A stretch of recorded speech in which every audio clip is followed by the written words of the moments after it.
Moving on from Western Pennsylvania to the Russian Federation. Where are we going next? There's so many fun jokes we're going to be able to make with this segment. Russia's for sale. Anybody at the table want to buy anything there? Not I. No? No. You don't trust Putin to not take your assets or anything? Yeah, I'll stick to America. So I guess article in the Wall Street Journal notes that Russia could sell a stake in Rosneft to bolster its finances. I guess they could sell it to the mafia? The shale geopolitical war is working. I mean, I know Russia's crumbling. Their currency's crashing. I mean, we don't know too much about their budget, though, do we? Well, we know that they're not meeting it with current oil prices. Other than that, I mean, they have the reserves. I think it's something continue. like 40% of their GDP, 40% of their federal budget is tied to oil royalties. Yeah.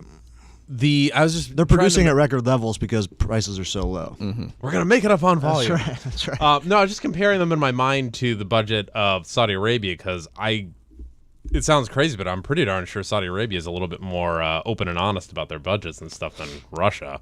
Well, I mean, they might be. Maybe. Probably because America has a little bit better relations with Saudi Arabia. Yeah. Who would buy this, Tyler? Well, There's BP definitely- bought it 7 years ago. BP has almost a 20% stake in Rosneft. To be honest, I would not. How's that working out for them? Clearly not very well.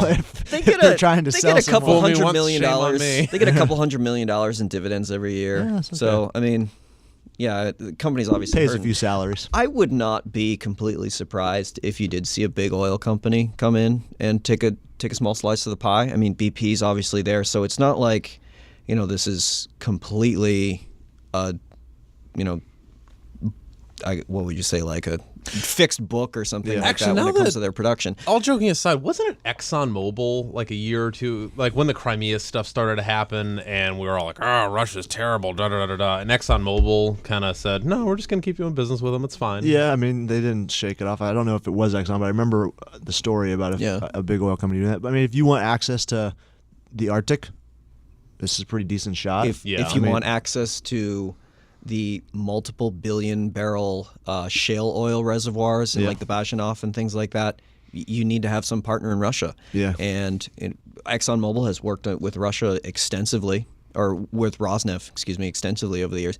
I would not be completely surprised if, we say we wouldn't buy it, obviously, as individual investors. It would be difficult, but I don't see a big oil company looking at that and being like, it's not a bad idea.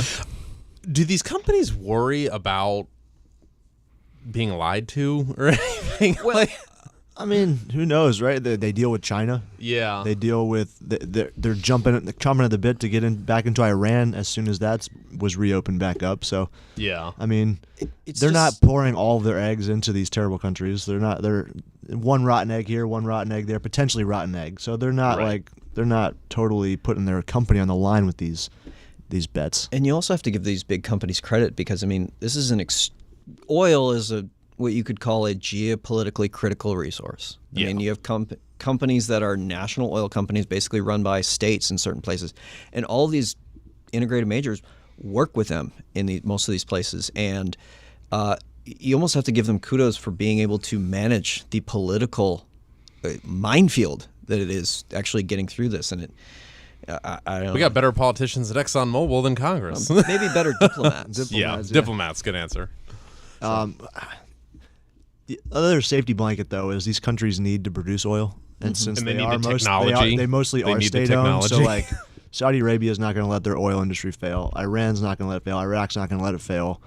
Russia's not going to let it fail. Right. So they're going to step in and they're going to take the necessary precautions to ensure that these state-run oil companies are.